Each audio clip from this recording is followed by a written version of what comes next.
Hey, everybody, welcome back to another episode of Remain, Rome, Return. I don't know why I just had my podcast voice on. That was ridiculous. That was more radio than anything. Hey, everybody out there. Good morning. This is Cool Man Damien coming to you live from the studio. Cool Kid KQ, whatever that means. All right, welcome back. All right, anyways, welcome back to Triple R. I'm Damien. With me, as always, is my redneck compatriot, Christian. I'm not redneck. I'm more white trash. There's a difference. We've gone over this. All right. I don't like with redneck that like eludes more of a conservative mindset.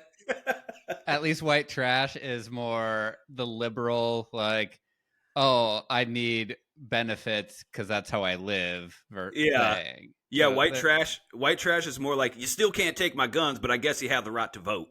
Yeah. That makes sense.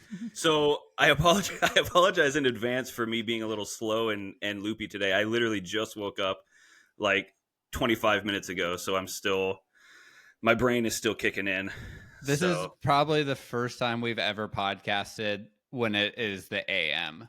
Yeah, I don't know how to function. Usually I need to be awake for somewhere between 8 to 15 hours before I can podcast. Are you just waking up too, Christian?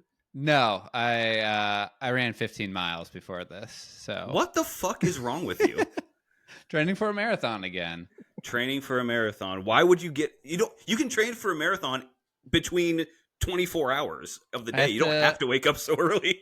I have to outrun the sun and the heat. That is the humid Midwest, which our guest lives in a much warmer place, to be honest.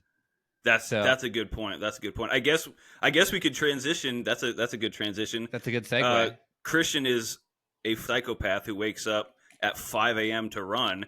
And with us today is a very, very special guest from literally across the world. Literally across the world. And I'm still actually kind of, part of the reason is not only because I'm just waking up, but I think this is so cool. What do I do? Can you? All right, let's bring the guest in. Yes. Hey. Right. Welcome to the Triple R podcast. Go ahead and introduce yourself to the team. I think we have like 4 listeners, so. Yeah. Well, 4's good. 4's still nice. Yeah. But thank you so much, guys. It's wonderful to be on. My name is Srivats Lakshman. It's hard to pronounce. You can call me Shri. I think that's a lot easier. Okay, yeah. Perfect. Thank you for westernizing it for us. He just looks at me and Damien and he's like, yep, I need to westernize this. How can I make this one syllable for these dullards? Well, welcome onto the podcast, Shri. Yes, thank you so much for agreeing to do this. Thank you so much, and especially for the time difference. Yes. What time is it for you right now? It's now 8:20 in the night. Okay. Wow. So it's a lot easier for me than it is for you. It's almost 12 hours difference for me. Yeah. So that explains you're just like bright-eyed and bushy-tailed right now. You're ready to roll. Yep. That's awesome. So okay, so now that my starstruckness, also very handsome, by the way. Yes. Thank you. Now that my starstruckness is over, give us a quick like backstory. Like obviously this podcast is about your hometown and if you still live there, if you don't still live there. So give us just a quick backstory so people know what's your current situation looking like. Right. Okay. So my story is that I travel a lot. I move around a lot. And I think part of that is just because I do love to travel. I love to discover new places. So I don't really have a hometown per se. I was born in Bangalore in South India, but I kind of grew up in a lot of parts of the country. I was in Jamshedpur in the north for a bit. Then I was near Bangalore. I was in Kochi in Kerala for a bit. Then I moved to Dubai and I was in the UK as well. Grew up, spent some time near London, and then I went back to UK to do my master's in Newcastle. So I've moved around a lot, Yeah. as a kid and as an adult. So I don't really have a hometown, and I think that's one thing that attracted me to being on this show because I felt like it's something unique in a way Yeah. I feel like you might not have heard. No, I've never heard of somebody not having a hometown, so that's pretty rad. And I Yeah. do want to ask too, real fast. You mentioned that you were in the UK to get your masters. What was the masters that you got? It was in multimedia journalism, Wow. so a fair bit of Nice. podcasting experience right from there. Yeah. All right. Well, he's going to show us up, Christian. So be Oh, ready. 100%. We are very novice at this, as any listener will tell you. Well, you guys have better equipment than I do, let me tell you, because all throughout uni and working life, I've just Yeah. used my AirPods and Zoom. So I think you guys are better off right at the outset. Oh, that's good to know that the very inexpensive equipment we bought probably via Amazon. Definitely via Amazon. We wanted, Yeah. if nothing else, we wanted to at least appear prepared. Yeah. We may not be mentally, We- but if we we wanted- if we can pass the visual test, I think we're 50% there. We wanted at least the illusion for the guests to come on to be like, oh, these guys are professional, and then throughout the interview of the podcast, various realize how much we're not what the equipment says. Not prepared whatsoever. I Well, think it's first of all, let me just say, I think you reached out to me online, and I think your story is. I feel like we could probably talk for 24 hours, which would almost make up the time difference between us. But I think we could talk for many hours about your life and where you're currently at and where you've been. So I'm the king of let's take it back. So Okay. for that sake, let's take it back to your childhood. Tell us kind of what your childhood looked like and whether or not that contributed to you being what we call a roamer. That's a very good question. And I think in a lot of ways it did. So, like, I don't remember a lot growing up. I have a very bad memory, to be honest. You're talking to the But king of bad memory, so I feel you, dude.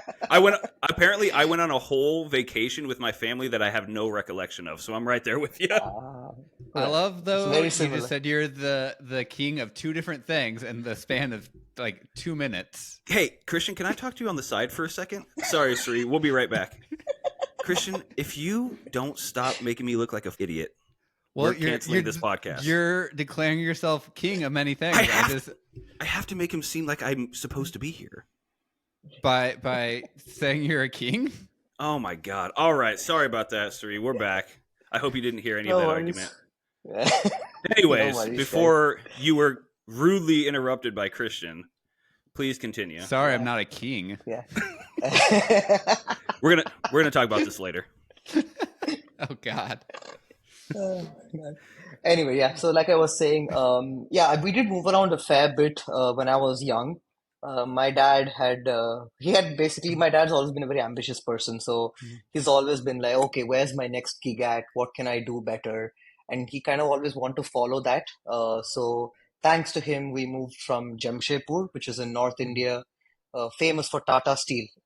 So any person who knows India will know that it's a very big town and Yep. it's very famous for that. So my dad used to work at Tata Steel, and from there he transitioned to the UK into IT. So we followed suit, and from there we moved back to India. We were in a town called Kochi in Kerala for 2 years before Mhm. my dad moved to Dubai. So early years, it's a lot been just following my dad and his ambitions and his goals, which brought us to Dubai, where my dad's been for the last 15 odd years. And I think that growing up in different parts of the world as a young kid really kind of uh, opened my eyes to the way things can be so different. Because, especially as a kid, when you go to different schools, the Yeah. mindset that you go with is very, very different. Like when I was in Kochi, I was one of the only kids who could speak English fluently, but not the local language, whereas all the Mhm. other kids could speak the local language very fluently. So I was Yeah. never part of many conversations. Those kind of things really opened my eyes to the way the world works and the exciting possibilities, living in new cities and new cultures brings. And I think that's always stuck with me since because now I feel like that where I want to go around every couple of years, change where I live, be part of a new city culture, not just travel, but actually live there and learn what it's like to live in that city. So with you moving around, how was it moving around within India? Because with India, each region is so different and has, like, as you mentioned, different languages Yeah, within just the same country and probably within yeah. different dialects. And so how was that moving around just within the country of India? That itself was a very interesting experience. And I think in a lot of ways, India is kind of like the EU. It's just an Mhm. amalgamation of different Yeah. countries, different cultures that have just come together for political convenience. And that difference Yeah. is, is true. Yeah, it But really yeah, I mean, is. I've never heard it put that way, yeah. but that's perfect. Yeah, a lot of people would not. I know that it offends some people, but if you Mhm. really think about it, it makes sense. It's the most, apple to apple comparison you can make. But yeah, just the difference in culture and language and food is astonishing. Yeah. Uh, Not even, you don't have to go that far. So, for example, when I was doing my undergrad uni, I stayed in a town called Hosur in Tamil Nadu, and I used to bike 40 kilometers to Bangalore, the capital of Karnataka. Mhm. So two different states Yeah. entirely, they're just 40 kilometers apart. Mhm. That's And amazing. even that commute every day used to teach me so much about how different these two cultures and these two states are. The food, because South India in general, the food is more or less the same. But you go to Bangalore, the food you eat there, it's sweet. It's slightly different compared to what you get in Tamil Nadu, right? Mhm. And then the languages are two entirely different. Like I know Tamil, but I cannot speak Kannada to save my life. So that itself was, I think, a very interesting and challenging phase growing up. And it also just showed me, how wonderful India is as a country and how much diversity there is. Yeah, yeah. Because I work in tech, which is known for having a decent Indian population, and so meeting different people, and you're in my perceived Western mind, being ignorant was like, oh Yeah, yeah, they're just, and then I've learned so much about like the different, like you said, North versus South is so different, and um, I love Indian food, and so depending on which coworker I say ask of like, oh, where should I get Indian food? Well, it depends on what like region that person, like the yeah, person who is the chef at that restaurant is from, of which ones they exactly. recommend. Exactly, yeah. I think that's one of the greatest things about India that you'll not find in any other part of the world. Like you could go to an Indian restaurant, but if your chef is from Tamil Nadu versus if he's from, say, Madhya Pradesh or Delhi or Mumbai, the food will Mhm. suddenly be so different, even though he cooks the exact same meal. And I think Yeah. that's something beautiful and unique. Yeah, that is really cool and interesting, and yeah. That's incredible. What area has the spiciest food? Because that's what I'm interested in. Okay, so spiciest food is probably Andhra Pradesh, which is just north of Karnataka, so still considered South India. But that is a very dry, arid region, and they have some of the spiciest food in the country. But yeah, I mean, Yes. it's not as spicy, I feel like it depends. Some people don't make it a lot very spicy. Then there are some people there that will actually make it super spicy. So even within that one state and region, you have, varying differences. Yeah. And now I'm talking about I want spice that will kill Christian. Uh, If I could take him to India and make sure I don't bring him back, that would be I perfect. So let me yeah. know, message me on the side where like maybe some spots that I can take him to just maybe like maybe put him in the hospital for a few days. I Or I am it's a, Damien, side note. We're doing another side note. All right, sorry, I, Srivats. I I'm getting tired of this blasphemy of that. Blasphemy. Yep, blasphemy. That's how angry I am right now that I can't pronounce words. Blasphemy.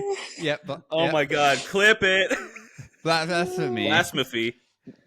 That that's a TikTok clip right there. yeah, that is for sure.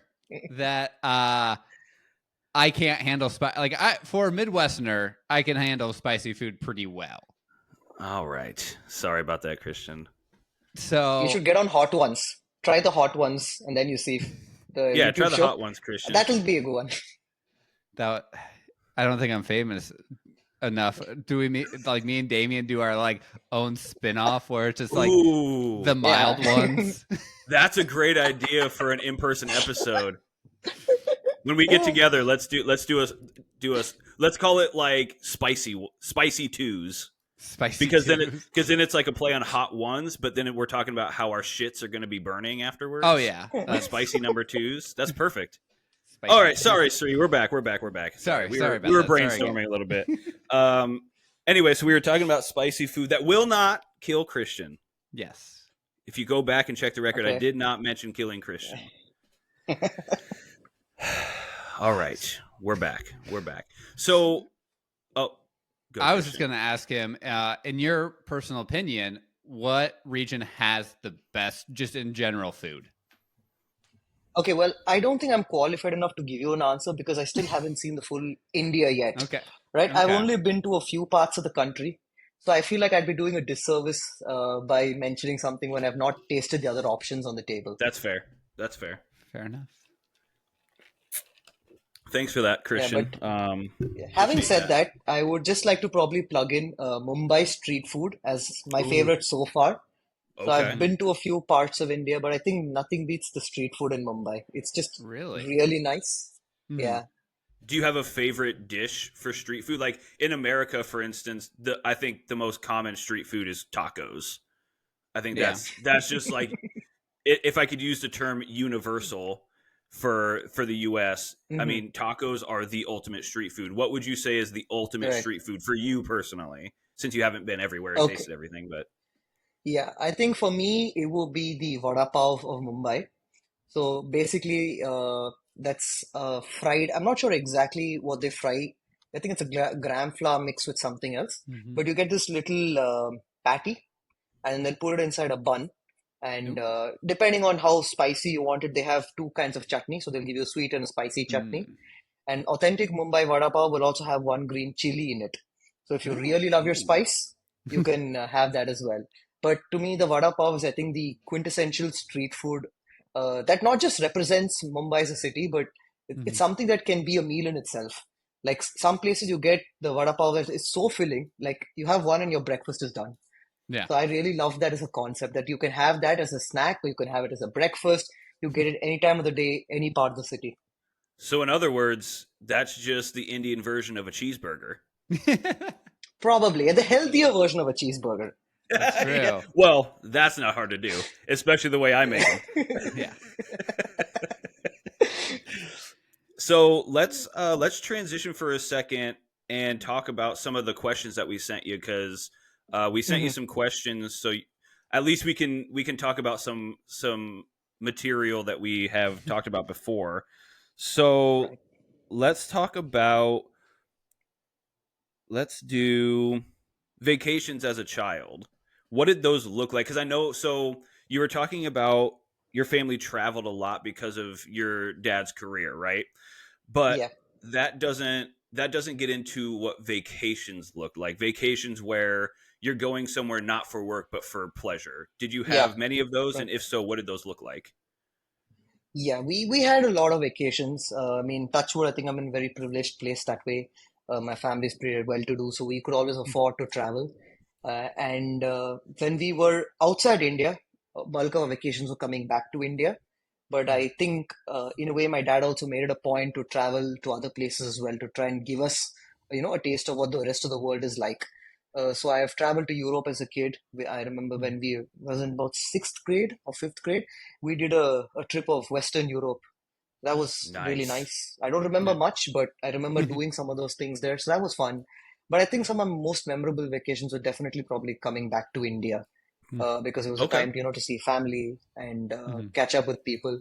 So yeah, I've had that ability to do that. And even now, I think even today we make it a point once a year to do a family vacation and go to see different places. So we were in Spain 2 years ago, just 2019 Spain, just before COVID. Yeah. Last year we were in Italy. So I've had the Ooh. privilege of being able to visit these places as a family and see these things, and it's been wonderful that way. That's incredible. There is something special about traveling with people you love and are familiar with. However, I'm sure it's also met. I can speak from experience. I'm sure it's also met with its fair share of struggles and frustrations. Is that the case as well when you travel with family or travel to go see family? It turns into, yes, as a vacation, and there's a lot of like memories and great experiences, but you're like, man, if I just would have been here by myself, I probably wouldn't have been so frustrated. See, I think that's true of any situation, anytime. It could be a vacation, or it could just be going out, even in the city you're in, right? Sometimes you just feel that, okay, we're all together and we're doing something we all like, then everything works well and everyone's happy. But that's a beautiful relationship, right? Sometimes you got to sacrifice. So, for example, Mhm. when we travel, there are things I love to do, like museums. I absolutely love Mhm. museums, and Ooh. I would stop at every single one if I had an Mhm. opportunity. Yeah. But my family doesn't feel the same way. So, I know that sometimes I have to sacrifice my interest so that they can see something they like and they can also feel like this is a vacation for them. That's just normal. That's just part of growing up. And I don't think Mhm. there's anything wrong in that. But yeah, sometimes I feel like I miss out. So every city I go, I try to purposefully now leave few things so that somewhere in my mind I'm like, okay, I can go back to the city and see this next time. Mhm. Yes, that is the key right there. Is to don't do everything all at once, because then you have no reason to ever go back. Yeah. Yeah. Also, by the way, just quick side note. Hey, Christian, could you go away for a second? Yep. Okay. Yeah, me and your family would get along just perfectly, Sri. I hate museums. And Anyways, all right, we're yep. back. Yeah. Yeah. And I'm more like, I love museums as well, and like anytime, and Right. like going through Europe is really nice, because as terrible as to say, they stole everything from everywhere in the world, which we've talked about a few times in this podcast, especially the British Museum, Yep. which is, again, you're like, oh, it's really cool, I get to see all these things in one place, and then, but in the back of your mind, you're like, oh yeah, there's a reason that we're able to see all of these things. And in America, museums are basically just like, hey, look at this this corn that hasn't disintegrated in 45 years due to pesticides. It's really cool. Preservatives. Yeah. So, That's probably just Midwestern museums, but sure. oh yeah, I guess I did just put the whole U.S. into a Midwestern box. Sorry about Yeah. that. Hey, Yeah. Lincoln, Nebraska has a world-class quilt museum. Hope you like being There, toasty. 100% reason to come to the States and to the very Sure. most middle part of the States for a quilt museum. Hey, it's not just a flyover state anymore. Okay, they got the quilt museum. Yeah. They have the quilt museum. So on the tails of that bit, by the way, don't clip it. On the tails of that bit, have you been to the U.S.? Actually, no. I've been wanting to come for a long time. I think the Smithsonian is on my to-do Mhm. list. So I definitely want to visit the Smithsonian, and I also do Never want to heard of come it. to California.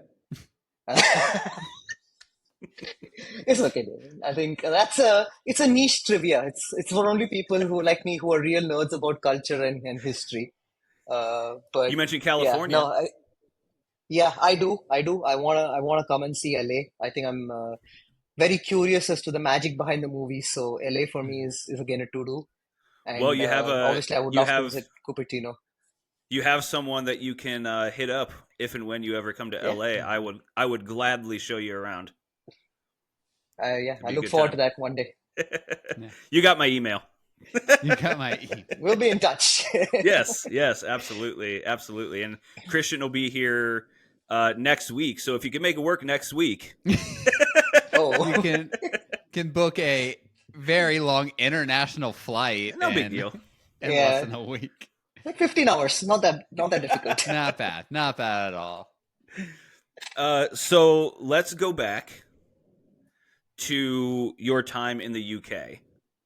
Can you Mhm. give us a little breakdown of what that looked like? How long were you there? Did you get up to anything other than school? Like what did that time in the UK look like? Because you did two different stints in the UK, correct? One as a child and one Yes. as a post grad. Yeah. And Exactly. Yeah. just for backstory, I'm still relatively coming off of a European vacation for a month.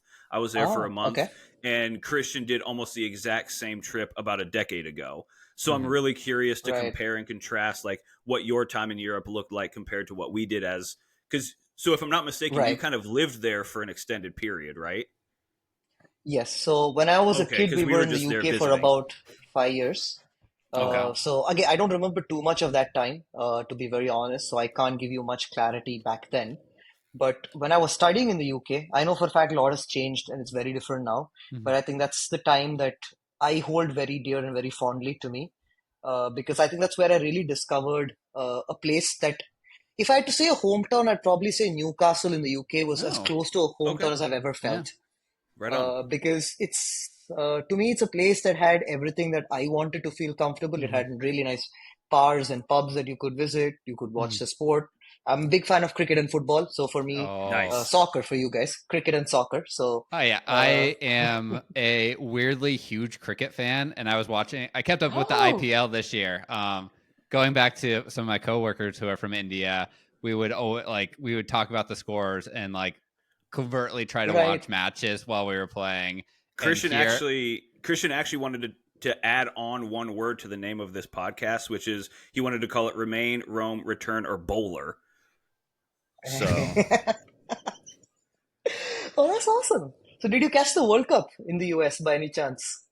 we did both yeah, and so we I because America actually beat Pakistan, which was amazing Yeah. in cricket, and I think made a lot of Americans realize we have a cricket team, and then Yeah. everyone's like, oh, they're all South Asian, so I just for, figured they Yeah. just took them all from the MLB.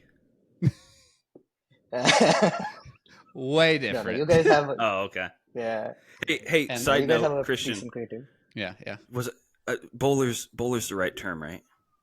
yeah, Yeah. that'd Okay, be equivalent to a pitcher in that's right. See, baseball. I Yeah. know, I know Yeah. what I'm talking about. Do you know what it's Yeah. called if they hit it out of the field? Hey, hey, Sri. Side note, what is it called? What is it called? What's it called when they hit it? It's 6 runs. It's called a 6 runs. Yep. There you go. See, I'm cultured, bro. And then yeah, because Okay. India won it all, and then had a Yeah. massive parade, and then they just Yep. named a new coach. Correct. Yes, we just got a new coach. Yeah. Mm-hmm. See. So yeah, fun times around. But I love that the World Cup came to America. I thought it's a beautiful moment for the sport.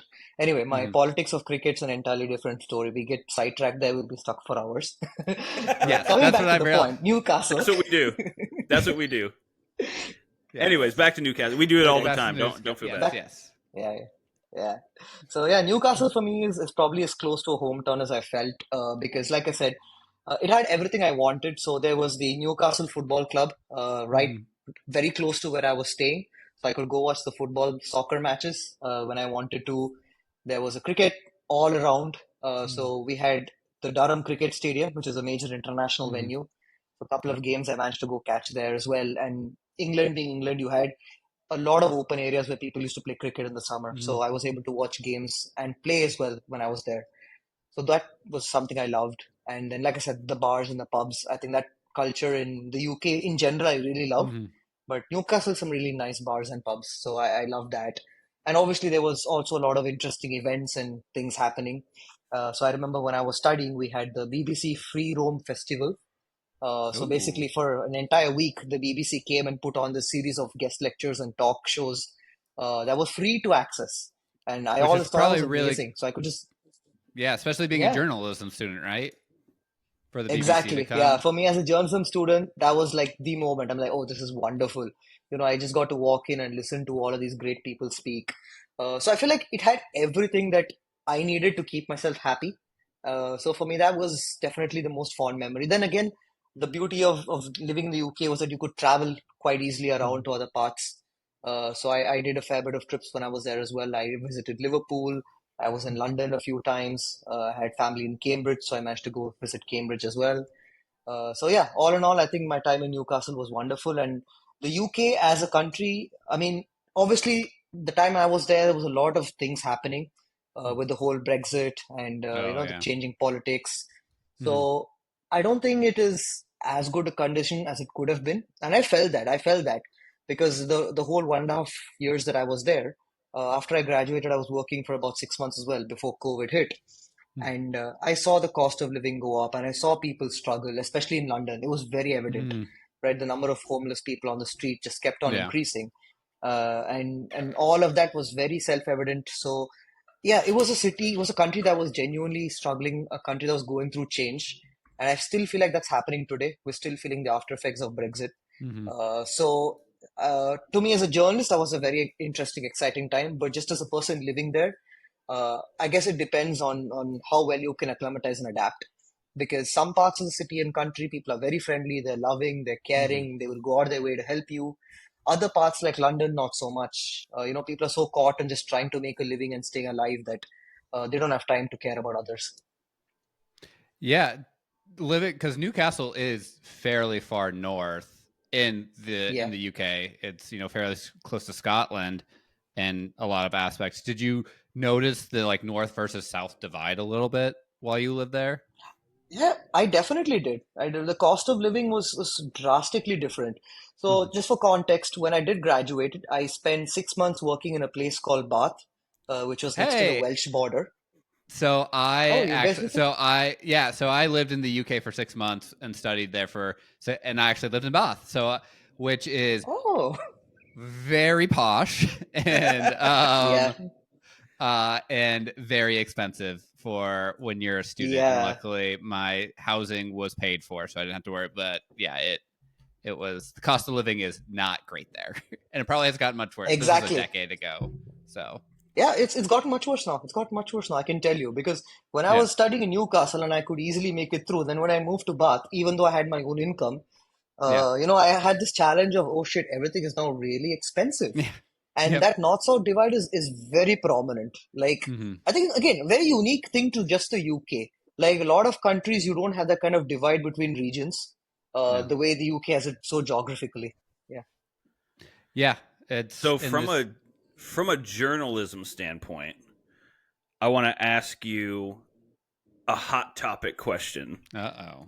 Go for it. So put your journalist hat on for a moment and really take this time to Hmm. just let Europe have it, okay? From a journalist standpoint, how does the food compare between Europe and India? And just really let them have it for what they did.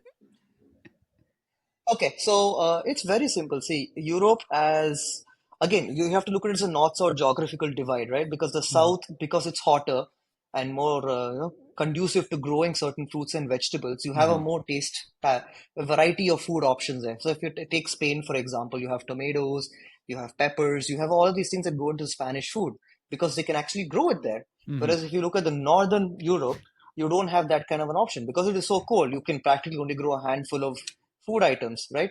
So Potatoes. geography does, yeah, potatoes. That's it, right? If you look at it, uh, you can't really criticize the cuisine for that because our food habits is a reflection of the geography that we're in, right? Before globalization, right? We're talking Mhm. centuries ago, right? When there was no way to transport food, when there was no way to get fresh produce across borders. So you had to rely with what you had locally. And coming from that aspect, I don't think it's fair to criticize Europe because they did what they could, right, with what they had. So, for example, you take alcohol as an example, right? South of France, Spain, Mhm. they could ferment grape and make wine. Whereas you go to Russia, vodka was probably the only thing they could make, right? Because potatoes is the only thing you could practically grow in that Potatoes. environment. Yeah. No, that So, is a crazy perspective. I've never thought of geography in the sense of climate and how much that is reflected in cuisine. Like that is a great like thing I've just never thought of. And so I want to give you major props on that of having that perspective to think like that of like, oh shit, yeah, everything is just brown gravy and like minced meat and like lamb because that's like just what they could have because the weather sucks and you Man, you can't heard grow.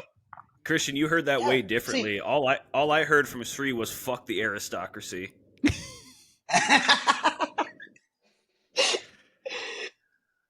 Okay, That's I don't true. know how you heard that, but Okay, cut that's it, not what I cut said it, at cut all. it. Don't clip it.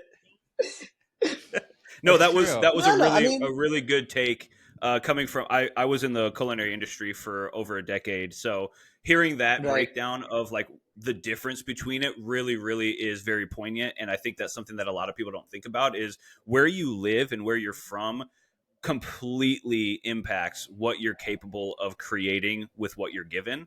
And I do think that's a Exactly. really good point of like, well, they just didn't have they didn't have the climate to have great food, which is why they took over everybody. And then they Yeah. still didn't end up using it in Exactly. their own If cuisine. you So, if you think about it, that's why the British came to India, right? Because Yeah. they needed some variety in their food, and India said, "Hey, we'll give you spices," and suddenly it opened up the British palate. And tea, for that example, right? Tea originated in China, Yeah. and the Brits mm-hmm. said, "Hey, this is a damn good drink, so let's take it from China." Globalization, the ability to move, really made this food palette that we have today, or the variety that we have today, possible, right? Otherwise, none of this existed before.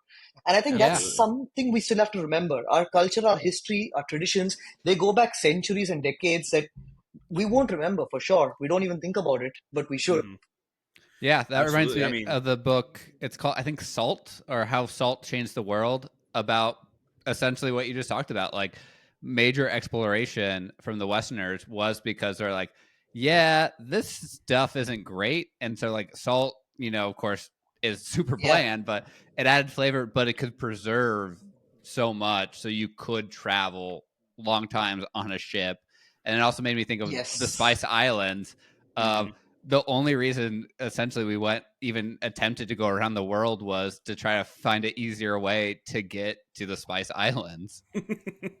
Yeah, and it just shows that food and culture and society really goes hand in hand. The same way that you need new ingredients and new spices, and you need to travel in order to experience these things, is the same way socially, that you can't just hang out with the same people that you've always been around your whole Yeah. life. You have to experience different points of views if you really want to understand the differences, and really the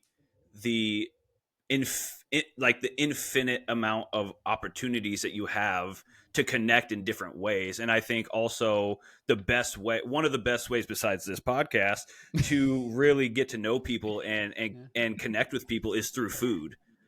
Food is the Yeah. great equalizer, in my opinion, and that's why I think I'm up on my pedestal right now. Yeah. But I think that's why people who are picky with food irritate the shit out of me, is because you're immediately cutting out a huge segment of the population of the world just by being picky. I Like, you got to be open minded. I think that depends, Damien, because some people, either for All medical right, cut reasons or it. health reasons or just comfort reasons, Mm. they might not want to. And I don't think that's wrong in any way, right? Now, if you're not willing to go outside your comfort zone, it's not a bad thing, but it's not a great thing either, right? Hmm. I think everyone should have a comfort zone, and they should be just willing to extend that at certain points. So the same goes for food, right? Like, I know if I served you up, guys, some food from Andhra Pradesh right now, first thing, yeah, you probably aren't going to be able to eat it. But because you're interested in culture, you're interested in Mhm. travel, you're interested in understanding the world, you would still make an effort to do that. Someone else from the Midwest might not. If I go up to a random farmer in Idaho, there's probably no reason why he's going to say, I will try this food, right? Yeah. Yeah. So I just think it depends on your comfort levels. And there's nothing wrong with it. But yeah, travel does broaden the mind, and opening yourself up to the world definitely does change the way you look at things, the way you understand things, Hmm. which is, again, I think, a beautiful reflection of the way politics runs today. Man, Yeah. very well said. Hey, Christian, for a second, Yeah. Yeah. I think maybe you should just have Sri as your co-host. I don't think you need Take over. I don't think you need me anymore. I think we he's we've been getting too intelligent of people for our podcast, where we just have two dummies from the middle of America interviewing people way outside of our knowledge base. No, Or look at it this way, or you guys are exposing yourselves intentionally to the yes, world, and you're learning in the process. Is this yes. how you look at it? See that's the way he flips the script. I mean, yes. that's a journalist mind right there. That is a very good journalist mind. Let me take this opportunity to give a quick shout out. Sri actually used to run his own podcast, and I think it's a really cool opportunity to let him plug that real fast, because I think everything that he's saying is very, very interesting and poignant, and you should definitely check out his podcast. Go ahead and plug that real Thank you quick. so much. Yeah. So my podcast is called The Career Cast. It's basically an exploration of alternative careers for people like me who come from Asia, where the mindset is either do engineering or be a Mhm. doctor. So we look at anything that is not engineering or a doctor or a lawyer. Mhm. We try to just break out and branch out and see what are the new interesting careers paths that other people are forging and how you can also get into that.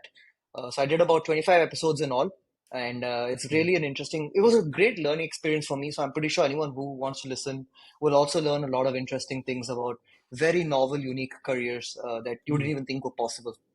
And I know it's currently no longer active. However, I would like to give you a pitch real fast, if I may, uh, to Sure. to for a second toot my own horn. I think I would be a great person to have on that podcast because, first off, I barely finished high school.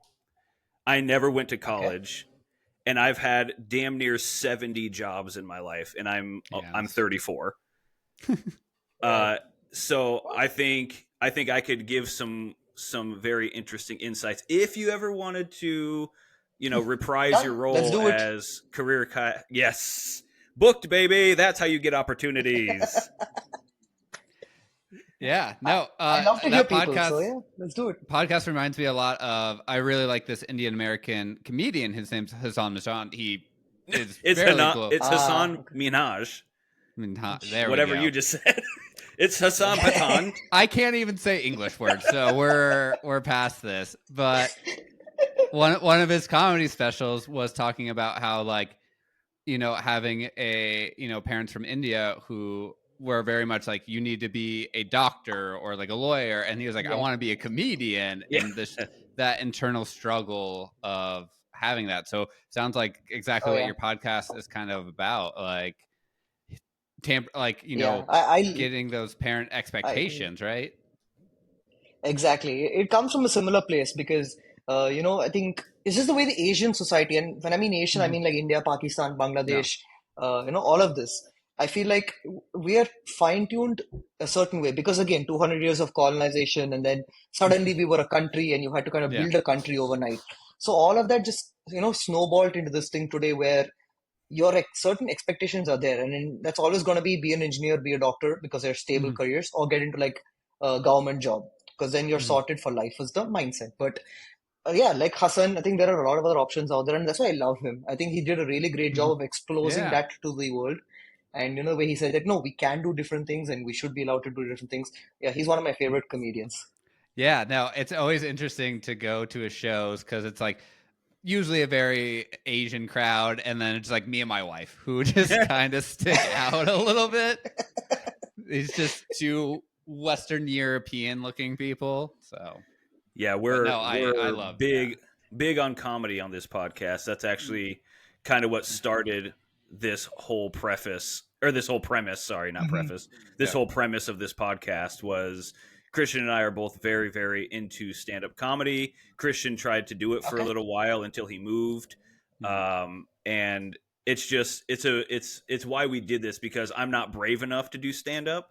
So I figured a podcast was the next best thing. So yeah, Hassan Minaj is great. I love Akash Singh. Mhm. He's another very very funny Indian comedian. But I wanted I'll, to. I think you Oh, go for it. guys should also listen to a comedian called Veer Das. Yeah, Veer yeah, Das is so good, yes. He's and also yeah, Nimesh Patel is great. Mm. he's good, Oh but yeah, to me, I think Hassan and Veer Das are like the pinnacle of Indian stand-up comedy for me. yes, Yeah. yes. So Nimesh Patel is a little on the fringe, but I like him because he's not I Yeah. afraid to just go for it. so even though he's Pakistani, Yeah. Kumal, I can't remember his last name now. Oh, from Marvel, right? Kumalan. Yeah. Oh yeah. Yeah, he's funny too. I guess we're also forgetting Yeah. Aziz. Aziz. I don't know. I never found him funny. I didn't like him Oh, as a. hot take, Oh. clip it. I mean, I guess, see, again, humor is subjective, so I'm sure you guys might have found him funny, but I never liked Aziz Ansari. I don't know. Yeah. I love I him guess on I Parks and need Rec. someone. Yeah. Yeah, I mean, fair enough. Parks and Rec, probably. Even Kumail Nanjiani that way. I feel like uh, I've seen his interviews and he seems like a funny person. I've seen one or two of his stand-up shows and I'm like, okay, Mhm. this doesn't sound as funny as he's in his interviews and all of that. So Hmm. I don't know. I think when I go to a stand-up, I need someone who's like Veerdas, very high level of intellect Yeah, that is channeled Yes. through these that's comedy. true. With Hassan's comedy, it's especially his first special, it's like Homecoming King. It's not like Yeah, it's comedy, but it is like so emotional and like Hmm. half the show yeah, is like almost makes you want to cry, but then like a second later, it's more of a storytelling versus comedy kind of thing. Like it's a exactly. story Yeah. with a lot of comedy in it, and like and he goes really deep. Especially, it made me like learn a lot about like even though he was an American and like grew up in like California, still like the amount of racism he Mm, had to deal with when we think of California being, especially the part of California he was in, very heavy tech industry, it's still like the racism he had to right. Yeah. feel. And it's like, oh, that's California. And it's not, Alabama, which Yeah. you would think Right. is more. Well, So, there's really nothing that's a better input to comedy than real life. I mean, yeah. real life is Yeah. in and of itself, it is comedy because if it's not comedy, it's tragedy. Yeah. So you just have to choose which one are you gonna what's your viewpoint of life. And I think it's really really special that we have people in society who can view it from the lens of comedy as opposed to Hmm. tragedy, because I think tragedy is the Exactly. easiest one to grab and run with. So the people who flip it and go comedy are very very intriguing to me. Yeah. Yeah. Uh, Yeah. anyways, so this is actually a perfect point because we're kind of getting to a point where I'm not sure where we're going with this. So let's take it back to now. Now you're in Dubai, which is so Yeah. badass, right? Yeah. And I was looking into Dubai because I'm dumb and I don't know much about it. So there's like is okay, let me how do I phrase this? Do you live in Atlantis? No, I don't. I read something about Atlantis. I thought Dubai was Atlantis. I don't know The what's lost happening. city of Atlantis. Yes. Okay, there's a hotel called the Atlantis here in Dubai. That's got nothing to do with the lost city at all. It's just a really nice name that somebody picked out and said, okay, this hotel name is going to stand out in everyone's mind. It's a So, Yeah. hotel. Okay. Which I Well, yeah. believe is they created islands for it, correct? In the sea. Yes. in So the the Atlantis ocean? is on an artificial, yeah. So there's multiple projects here. One is Hmm. called the Palm Islands, which is Hmm. basically an extension of the natural Dubai coastline. They have built an island into the ocean. Right now, there's one project completed called the Palm Jumeirah. So that's where the Hmm. Atlantis Hotel is. It's just a giant island in the shape of a palm tree. Really nice place, pretty place. Then there's another insane project where they've built a bunch of islands in the middle of the ocean, and the Yeah. only way to get there is by boat or helicopter. It's called the World Islands because when you look Yep. at it Yep. from the Yeah. sky, it's actually in the shape of the world. Oh, that's cool. And each island is like an individual island, so you can buy an entire island to yourself. And that project is kind of here, there. Like there are a few of them that are open. There's one hotel, a couple of them are people have bought houses and are Yeah. staying there, but most of them are still in development, which is really ambitious. But that just shows you what Dubai can do. How was the transition of go? Did you go directly from Newcastle to Dubai, or did you have a stop in India, or how did that path work? Okay, so my dad's been in Dubai for 15 years, Okay. and Well, therefore I keep coming and going. which you probably really seen it change then, because then like I think of Dubai being a Exactly, brand yeah. new city, right? I think of it being less than a decade old. Like, so how was it Hmm. like seeing it? Because it looks all brand new. It just like the city was created yesterday, So right? I think that's just the media perception, because Okay. Dubai is a very old city, right? It's been here for a very long time, Yeah. but the media perception is obviously the new shiny stuff like the Burj Khalifa Mm. and the frame and all of that. Yeah. Yeah. But it's a very old city, and yes, I have seen it change because I keep coming and going over the span of the last 10, 15 years. So I was there when like the metro was when we didn't have a metro system to when we Mm. had the first metro, and now I'm here when they're expanding it. So I've seen the city grow and constantly just change. So like the geography of Dubai, it's kind of like New York. You can put it in a square grid, Mm. and with each passing year, you see how that grid just keeps on growing and growing and growing, and it's very impressive that way. But Again, yes, it's very artificial. I think that's something that you aren't going to deny because Hmm. you have to be when you're in the middle of the desert, right? The Yeah. temperatures here in the summer can go up to Hmm. 50 degrees. So you can't really have natural outdoor environments that are Hmm. conducive to human habitation. Uh, that doesn't mean these guys aren't trying. I mean, credit to them. They have built gardens and Hmm. parks that look like something out of Europe, right? Yeah. You would not believe that you're in the middle of a desert. Yeah. And they managed to sustain that even in the peak summers. So credit to what these guys have done. It's brilliant. But having said that, because of the temperatures and the way things are, a lot of it is artificial, a lot of it is indoor, so that more people can, be comfortable even in the peak summer.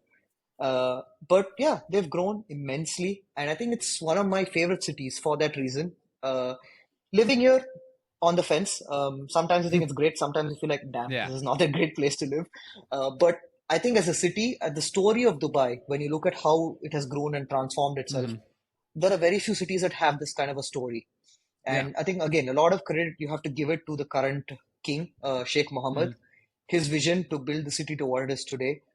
Because when he became the king in the early 2000s, a lot of the Middle East was very satisfied with, okay, this is what we are. We've got the oil money. We're happy with Hmm. that.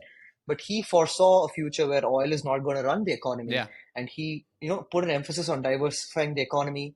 And from that, you had these mega projects, the Palm Islands, the Burj Hmm. Khalifa, all of it just come out. And it's been brilliant, I think, the result of that. With that transition, has it brought a lot of like companies and jobs to that area? It has, definitely. I think back in the early days, when the UAE first got its independence, and we talk about the 40s, the 50s, the 60s, it was predominantly a fishing industry Yeah. and the oil industry. There were just two things running. But today, Dubai has become a service hub. Hmm. Because obviously we didn't have corporate tax until about a few years ago. Oh. Even now, the corporate tax is like 5%. So for Yeah. most people coming from Europe and America, it's like, oh, this is much easier than paying Yeah. corporate tax in Yep. those economies. So yeah, they come, they set up their businesses here. Okay, end of the day, it is what it is. It's a conduit to ensure to evade taxes. That's all these companies do. Yeah. But as a result of that, there is a thriving economy here, a service Hmm. industry. You've got banks, you've got insurance companies, you've got the shipping logistics industry. And again, Dubai is a city, and not just Dubai, I think in this way, the UAE as a country as a whole, Hmm. it's trying to really pull in people of all different sectors. So now we've got a very Okay. thriving space economy, Yeah. which is something you might not think of. But the No. UAE has No. got a No. really No. interesting space program, and they're really investing in that, and they're really trying to bring in private partners to invest in that. That's one part of it. Then the part of it is a tech-based industry. So you've got Hmm. AI, robotics. UAE is at the forefront of testing all this innovation and technology. So recently, they just concluded a trial for a completely artificial intelligence-driven, what to say, electric vehicle that Yeah. could be used to transport goods. So it's not an EV for people. It's an EV that can transport Yeah. goods, right? Completely different sector. Yeah. Yeah. But these guys tested it. They said, we're going to put this on the roads. So that way, yeah, they're diversifying and they're bringing the jobs. People are still coming in. This city, I have seen people come in so much. And that's the reason it's growing as well. We're really be pushing the limits of what the city is because so many people come here looking Hmm. for a job and there are jobs. It's not that the rate of jobs is the same. Obviously, there's a ebb and flow as is with any economy. But overall, if you look at it, yeah, the number of jobs that the city has is constantly growing. Yeah. And I really like how you kind of brought up the like Western media perception of Dubai and how like it is modern. Like when I think of it just from a US like media perspective, it's known for like, I don't want to say excessive wealth, but like when you see anything about it, the Extravagant. extravagant. Yeah. You see like very fancy like McLarens. I think Damon, you brought Yeah, up or like Lamborghinis. Like that's the perception. Like everybody drives those there. Like, but that's certainly not the case. You still need service workers and all of that. You still need plumbers to yeah. fix pipes, and so Yeah, Exactly. So I think again that's the beauty of the media perception. Uh, the thing is that excessive wealth that the media portrays is probably mm-hmm. about 10 to 12% of Dubai's population. That's it. Mm-hmm. 90+% of this population are like blue collar workers and white collar workers who are living Mm-hmm.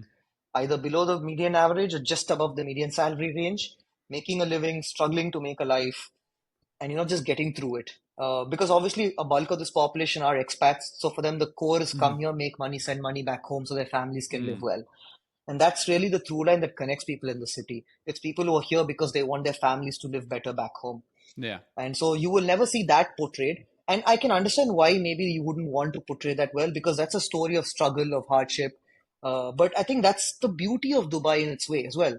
Because I get on the metro, I see people here who own companies, who own businesses, Mm-hmm. who work at Fortune 500 businesses. They take the metro, as do the blue collar workers, and Yeah. these people who are struggling and making a day-to-day living. Everyone's here, everyone's on the public transit system. It's really a great leveler that way. And I think there are very few cities that have that Yeah. built For into them. sure. I think New York is probably one, Mumbai is definitely another Mm-hmm. one, and probably London. And Dubai is one of those cities that is a great leveler that way. But that's a story you will never see. No. That obviously they don't want to advertise it, but I think they should, because it tells you that there's real hardworking people behind the Mm-hmm. success of the city. See, and that's it. I'm glad you said that, because that was the first thought that popped in my head of what you were describing sounds like any big city USA. And Yeah. there's still so many people whose dream it is to come to the United States, regardless of hearing about the Yeah, struggles of living in fucking New York. I mean, Yeah. New York is a shit show half the time, but everybody wants to go and live in New York. LA and California is an absolute nightmare for the majority of life, yeah, but people still want to come here. Yeah. And I don't think it's a deterrent. I think it's more of a, yeah, sure, this exists, but also look at this, like you said, like this 12% of people who are driving Maseratis and Lamborghinis and all this stuff. Yeah. Look at all the stuff we have to offer. And I don't think that Dubai should shy away from that. I think if anything, that actually attracts more people because, Yeah. for instance, I live in the US, obviously, but I've never been to New York. And all I want to hmm do now is go to New York, even with all the stuff about people getting stabbed on the trains and there's yeah, 15 rats per human being that live there. I still want to go and check it out because Yeah. they have it's touted as the greatest place in the world, If you can make right? it here, you can make it anywhere, right? Exactly, That's their exactly. And kind of yeah. their so thing. I don't think that just shying away from the negatives is what's the key to success for a country or a state or a city. I think it's actually focusing True. on that, but also focusing on how great it can be. And so I'm actually really, really curious. I really want to hit Dubai and take a look at it for myself. And with that, you've kind of gotten into the day to day life of Dubai, which is like people. There's blue collar workers. Everybody goes to work. Everybody goes home. Is that how it looks for you? Do you find yourself able to explore and do stuff per day that maybe people can't do in the States? And at the same time, what would you recommend for a tourist? Ooh, good question. Okay, so one thing is, I think Dubai makes itself a good case for tourism because, like I said, everything here is artificial, but they've built Mm-hmm. some really amazing stuff. But I feel like if you come as a tourist, you also need to experience this day-to-day part of life. Exactly. And that really tunes you on because, see, any great city in the world, right? The more the city popularizes itself in our popular culture, in our myths, Mm-hmm. in all of that, it also attracts people. Like you said, New York is a shithole. It's well known fact. I don't think anyone Yeah. can deny that. But everyone's so attracted to the idea of, oh, if you make it here, you can make it anywhere you Yeah. want, and all those fancy lights and the cars and all of that. That you're just going to end up dragging people in, and Hmm. I think that's one of the dangerous things about any urban environment. Because Bombay, I was in Bombay just last weekend, all right, Mumbai. Mm-hmm. And Mumbai is a city of extremes. Yeah. Like you've got Dharavi, which is the largest slum in Asia, in Mm-hmm. Mumbai, right? And right on the edge of Dharavi, you have Antilla, which is this 25-story building that belongs to Mukesh Ambani, India's Mm-hmm. richest man, right on the edge of this largest slum. So here, one of his Mm-hmm. views from whatever side of the building will be Dharavi slum, right? Yeah. But that's just the great nuance that Mumbai is as a city. You have this fantastic building that is, all high-tech security, Mm-hmm. the richest man in Asia, he owns it, overlooking Asia's largest slum, right? And that kind of duopoly you will see in most cities these days, but it's never really advertised. And I feel Mm-hmm. like cities shouldn't shy away from that because then only you understand the perils of living in a city, which we should, I think, move away from. I know I'm sidetracking a bit here, but this is No, something I no. really feel with COVID. that we can do, right? Most jobs can be remote now because most of us sit in front of a computer and do our Hmm. jobs. It doesn't require us to be in office. So I feel like the idea Yeah. of us living in a city in this clustered environment is not necessarily uh, a necessary thing to do these days, right? But unfortunately, that's not the way people see things. People still feel driven to come to a city, Well, and that's also and not the that way drives the cities were population. designed either. That's the hard part. Cities were Yeah, designed to exactly. cram people in, Yeah. you know. No, I mean, again, that's a very interesting point you made because cities, they went through that change where if you look at like London or Paris, Hmm. they were designed to be crammed into. Then you had the Great Plague, Yeah. and suddenly everyone's like, oh shit, we can't cram so many people. Then we need to have, wider roads. We need to have sanitary systems. We Hmm. need to have spaces for people to breathe. And then cities went through a renaissance period where you had that built in. So I feel like we're at that same place now where COVID has taught us that you can't cram everyone into a city. You need to start looking at other options, Yep. and other options are possible, right? If I take India, for example, you don't have to live in Mumbai. There are now really Yeah. great tier two and tier three cities where you get the same level of facilities that you would get in a Mumbai, Delhi, or a Bangalore. But I don't know why, but people still seem drawn and attracted to these places, which is strange. And I think it's a human nature. So very, Do very you think interesting to it's explore that. also a point of like there are more things to do? So like I live kind of in the middle of nowhere, and so like if I want to go like Mm, to a concert or a sporting event, it's right. very far away. Or like, things don't come here. Like it's not versus like Yeah. Damien lives in LA and he gets everything, right? He gets any musical artist or like there's more things to do. Um and Hmm. like meet people and like all those things are kind of like are what attract a lot of people to cities versus like where I live, it's not as much. And so it's less desirable in that instance because it's just there's not as much to do. No, see, it's a chicken and egg problem of Yeah. capitalism, right? Yeah. Because basically, capitalism is you have to go where the market is, right? Yep. And so your markets are right in the city, so everything goes to the cities. Hmm. But if enough people moved out of the city and moved back into the countryside and the smaller towns and villages, and the population was spread, then therefore you would have a reason to invest. Which is again why you look at the North-South divide in the UK for that exact reason, Yeah. because London attracted so many people. The government put all of their efforts into building London and building the South, and the Yeah. North was just ignored for the longest time. But now, with people going back to the north, you have a genuine reason to invest money and build systems there, whether that's trains, airports, metro Hmm. stations, whatever it is. So I think that's the same situation can be said for America, right? Like you look at some place like Idaho or Nebraska or whatever it is. Yeah. Obviously, nothing comes there because people are just leaving. They're not staying there or they're Yeah. not coming there. But if you can give people enough reasons to stay and come there, which I think is what's happening now with a lot of these Amazon warehouses and Hmm. all of these things are moving to rural areas, right? So you're driving jobs, you're driving people to come into those areas. And when you do that, when you drive enough people there to a point where the city becomes self-sustaining, then the services come with it. Because if you've got a city of now 10,000 people, that might not have had five bars before. Now you see, okay, there's 10,000 people. Five bars aren't enough. We need a 10th Yeah. bar.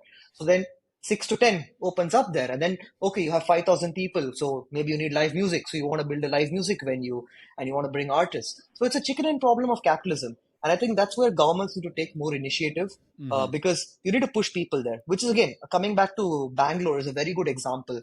because Bangalore is a city that is so saturated. We ran out of water last summer. Like Yeah. parts of the city did not have drinking water for the summer. Wow. And so the government realized that is a problem, and now they have stopped developing Bangalore. Mm. And now they're pushing companies to invest in other parts of Karnataka. And they're saying, okay, go and open your headquarters in like Hubli Yeah. or Dharwad, which is in northern Karnataka. And saying, go put your people there, go put your industry there. We will fund whatever you need, and Yeah. we will grow those parts of the country. So Karnataka is doing a good job that way, and I feel like more cities, more governments need to do that. They need to push people out of the cities and start developing rural areas. Yeah. Give some incentives to those big companies to go to those places that aren't as populated to make them better kind of place. Well, and I think that Exactly. Yeah. the natural progression of the capitalism that we have in America is you are driving people out of the cities because of price in the thousands. I mean, people Yes. cannot live in cities anymore. So now they're forced to go outside of the cities. I mean, LA is a prime example. Uh, Yeah. you have people who are commuting to work for 2 hours just to get to work because they can't afford to live in the city Yeah. where their job is. So you're forcing people out to the outskirts of these places, Yeah. and therefore, like you said, now that they realize that there's such a huge population, that's an untapped market. Now we got to start building stuff Exactly. out Yeah. there. So it's actually happening fairly naturally. The unfortunate part is that it's the inflation and the cost of living that's doing it, as opposed to just thinking ahead and being like, any untapped market is a free or cheap market, right? So I think that's the problem in America, is we wait until the last second, Till it's as opposed to absolutely thinking, needed. yeah, as opposed to thinking ahead and being like, if we build a new city in, from here, let's just say from LA to Palm Springs, there's hundreds and hundreds of miles of just empty land. There's nothing there Yeah. except a highway. And it's like, you could just build there, and all of a sudden industry is going to pop up. So I think that's the problem here, is we don't have the foresight in America, because we want to, everything that makes money, we want to tap till it's dry. Yeah. As opposed to thinking Yeah. like, let's move this successful company somewhere else and build around that.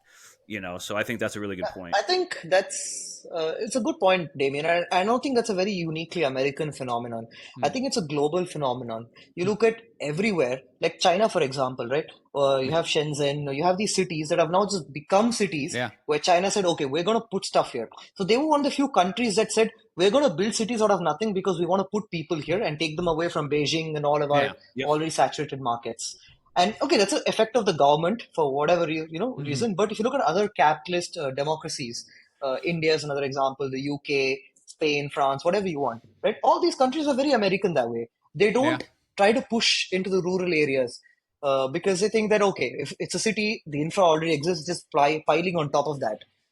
So it's not a uniquely American phenomenon, but yeah, I think it's something that will change with time because if COVID didn't teach us about that, I think the next pandemic definitely will. Yeah. Where, Yeah. I mean, given the rate at which we're going, I think it'll be in our lifetime. So you feel like we learned from COVID, but we didn't take those lessons to heart. So we're going to learn it the second time around.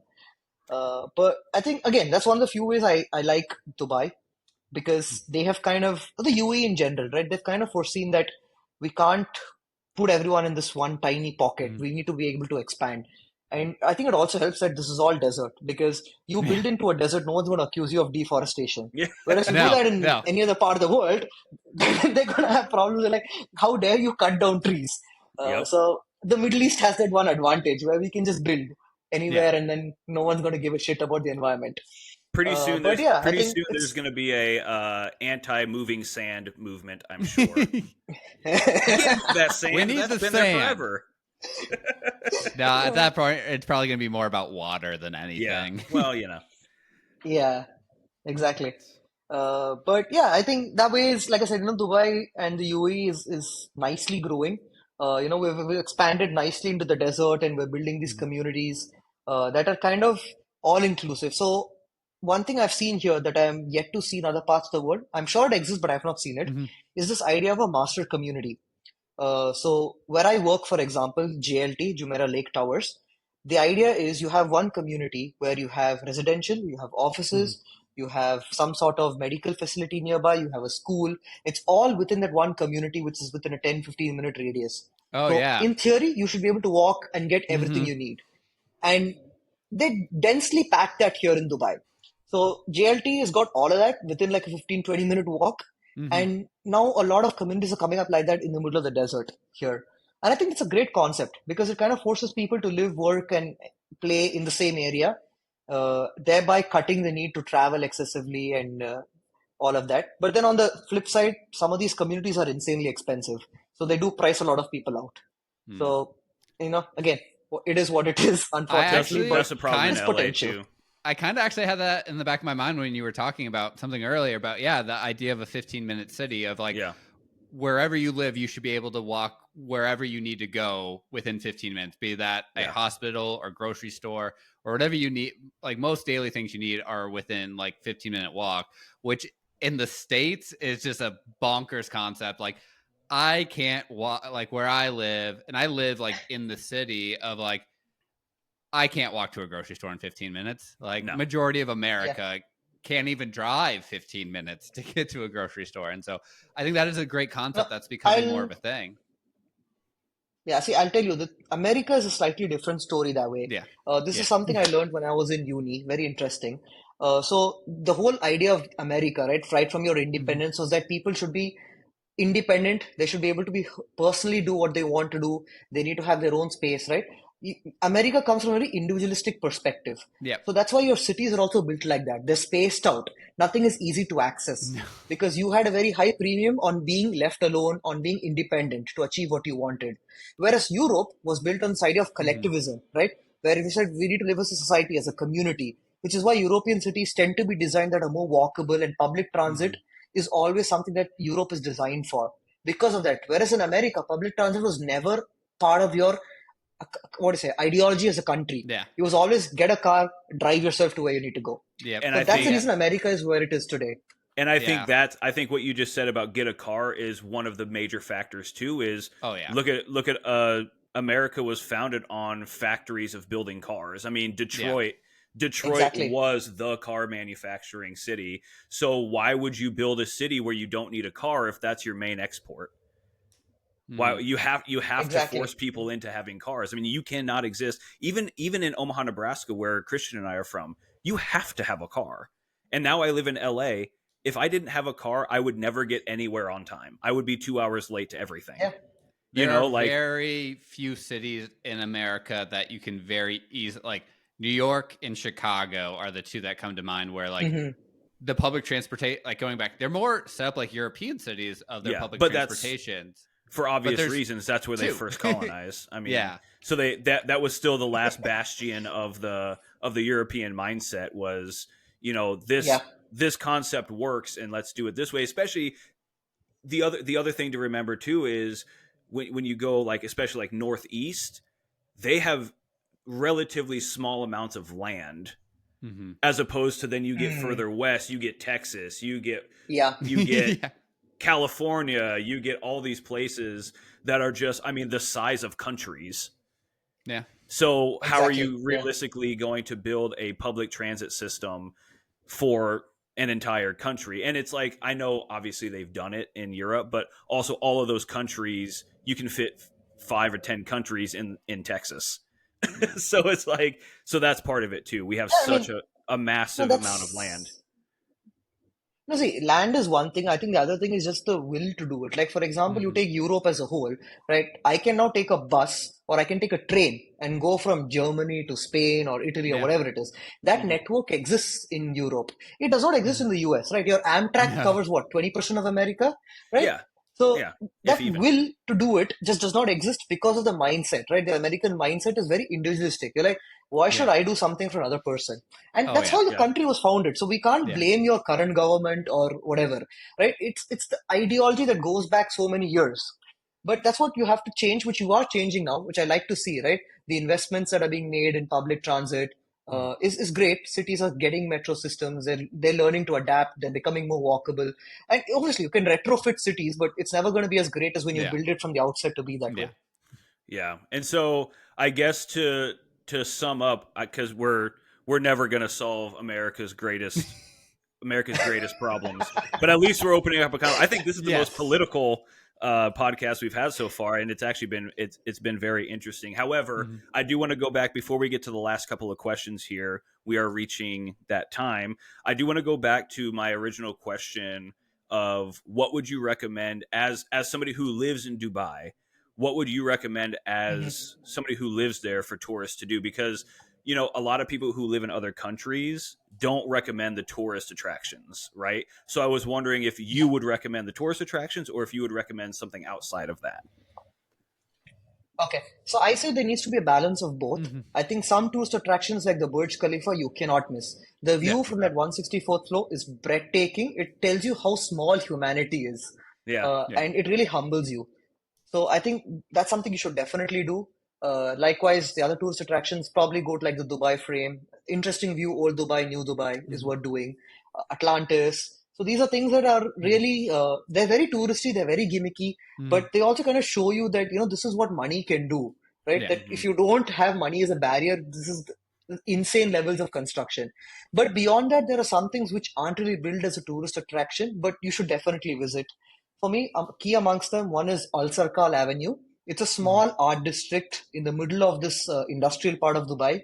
And if you're not a local, you would not know this exists because it's very hard to find. But it is a beautiful place, and it's just one of these few places where you can really see art, and people who have that kind of artistic mindset Yeah. allowed to explore that. And I think it's great because they do a lot of fun stuff around there. So Alsarkal is one. Another thing I would definitely recommend is probably taking a walk down this place called Alsif. Again, Alsif is now a key tourist attraction. It's a very artificial creation, but it's a beautiful way to look at what old Dubai should be like, right? They have these really old buildings that they've recreated. So, right from like pre-independence, when the British was still here, Yeah. and this is part of the British government, right? They Yeah. have recreated that kind of a setting. So it Oh, looks really pretty, yeah. good for the photos and all of that. That looks nice, and I would recommend you do that. Apart from that, I would recommend coming to Mushrif National Park. It's this huge national park Mhm. outside the city, and it's a wonderful place in winter to go for a hike. Easily accessible for most parts. So there's that. Apart from that, in Dubai, not much to do. But if you want to look outside of Dubai and you have the time to do it, Abu Dhabi is really Mm. a really Yeah. interesting place to visit now. You've got the Louvre Museum, so the one in Paris. They have got one Yeah. in Abu Dhabi, which is amazing, a very good collection. Then you've also got the Yas Island in Abu Dhabi. So if you're interested in theme parks, there's Warner Brothers Yeah. World and all of Nice. that. So those stuff is definitely worth Okay. exploring. Yeah. And on the tails of that, do you have one restaurant that is a cannot miss in Dubai? Okay, I don't think so. Because I feel like there's nothing uniquely Dubai Yeah. in terms of food here. Like the food that we consider local is basically like Lebanese food. Mhm. Oh, okay. So that you can get on any street corner, Mhm. right? And I feel like I'm a vegetarian, so maybe I don't have the kind of exposure that other Sure. people do. But Lebanese food you can pretty much get, it's the same standard everywhere. And Okay. beyond that, Dubai is the home for the world. So any American joint, like you guys want a Wendy's or McDonald's, we've got all of that here. We've got all the British joints. We've got, Yeah. everything here. Got a So you wouldn't really Nando's. miss home food. Wherever you're from, you'll find that, oh yeah, we've got Nando's. A lot of Nando's. Oh. We even That's have those in badass. America Okay, well, now. I'm gonna go. Yeah. Yeah, I'm gonna go just for Nando's. Just for cheeky Nando's. Yeah. Hell yeah. Okay, so getting ready to wrap up here with the last couple of questions. I want to take it back to something you said near the beginning of the podcast, which is I believe you said something to the extent of 50% of the time you love living in Dubai and 50% of the time you don't, right? So my question is, if you could live anywhere, and like keep in mind there's no limits to this, money's not an issue, none of that's an issue, where would it be that you would live? So of the places I have been to so far, probably Newcastle in the UK would be Okay. somewhere I'd really love to go back and I'd love to live there. Um, but I'm also really curious to probably go live in Sweden and Okay. probably Sydney in Australia. I think those are two cities Nice. that are interesting and Mm-hmm. intriguing, and I'd definitely love to go and live there. Nice. I Yeah. love that. That's actually the first time we've heard Sweden or New Zealand or Australia. Yeah. So that's really cool. And then my last question that I have, and then I'll see if Christian has any for you. Yeah. For you personally, on your adventure, you've had Mhm. a quite the adventure, and I'm sure we haven't even scratched the surface yet. Yeah. Do you feel like traveling and or living outside of your hometown has helped you find out who you really are, what your belief system is, just shaped you as a person, whether it's your career as a person? Has it had an an, an impact on who you are as a person? Definitely, without a doubt. I wouldn't be who I am today if I hadn't moved around so much and Mhm. explored the world the way I have. I owe a lot of that only to the fact that I travel, and it's Mhm. not even my journalism background. I think it's just the fact that I move around. Like how comfortable I am with new people or new cities, new environments. I'm not someone who gets lost very easily or Yeah. panics when I get lost. Now I used to when I was a kid, but now because I travel so much, I'm in a situation where I know, okay, if I have an internet, okay, Google Maps kind of figure out where you are geographically and how to get somewhere. You don't have Google Maps, then kind of using whatever clues that are around you or people that are around Mhm. you. So all of those life skills, I feel like I've learned only because Mhm. of the amount I've traveled and moved around. and a lot of my mindset as well, the way I think about things, whether that is, certain very hot button political topics or just general, the way I approach life. Mhm. I feel all of that comes from my exposure to the world. Yeah. Well, you have proven that you are certainly no stranger in talking to people that you've never met before. Yes. I found this incredibly fun and Yeah, no. enlightening, This is and great. just a really, really, really fun conversation. And like I said, I think there's an opportunity here to talk to you 100 times. So, Christian, do you have any closing thoughts? Or No, I think that was I know this is real another poignant. loss for you in the remain or return category, but I feel like this was an unfair one because he doesn't have a hometown, Great. so he doesn't have a place where he would go back to. I'm taking the win. I'm taking the win, and you cannot take that from me. We have a competition of whether it's better to remain, roam, or return, and so far I'm up in the standings, and Okay. I will not relinquish control over that. So thank you for the win. Excellent. Thank you for the information. Thank you Yes. for being so open and conversational. It was really fun, and I think Yes. I foresee many other meetings with you in the future. So if you could, before you go, just let everybody know, if you want them to find your podcast, if you want them to find your social medias, anything that you want to plug before you take off, and maybe just one more time introduce yourself for everybody. Sure. Damien and Chris, thanks so much for having me. Yeah. It's been a fun conversation. I've Pleasure. really enjoyed talking to you guys as well. And I think I've also learned a lot about America. So I've enjoyed that bit of it. Yeah. Oh God, And I'd love to come please back don't on the take show. this please don't take this to your grave as far as how America is represented. We are not good candidates for that. You got to No, come and don't worry. experience it yourself. I have a lot more. Definitely. It's on my to-do list at some point, but Yeah. it's just that every time you meet someone new, you learn something, about that culture, about that group of people. So I feel like I've learned something slightly new today, and I've enjoyed that. So I'm definitely looking forward to coming back again. If anyone Absolutely. does want to listen to my podcast, it's called The Career Cast. I'm on Apple and Spotify. I'm also on Instagram. You can find me at The Career Cast, and you can Nice. that'll take you straight to the Spotify or Apple podcast page. Otherwise, I am on Instagram and Twitter as Srivi Srivi20. So yeah, Beautiful. looking forward to chatting again Yeah. soon. Beautiful. Thanks so Yeah. much. And when you come Thank to you so LA, give much. me an Yeah. email and we'll show you around. For sure. All right. Have a good, I Thanks, guess, guys. late evening at this point. Yeah. Have a good night. Yeah. I'm heading to bed. I have to get to work tomorrow. Oh. All right. Well, All thank you right. for Thanks, Sri. yes. We'll talk to you soon. Yeah. All right. Cheers, guys. Thank you. Bye. See ya. Bye. Take care.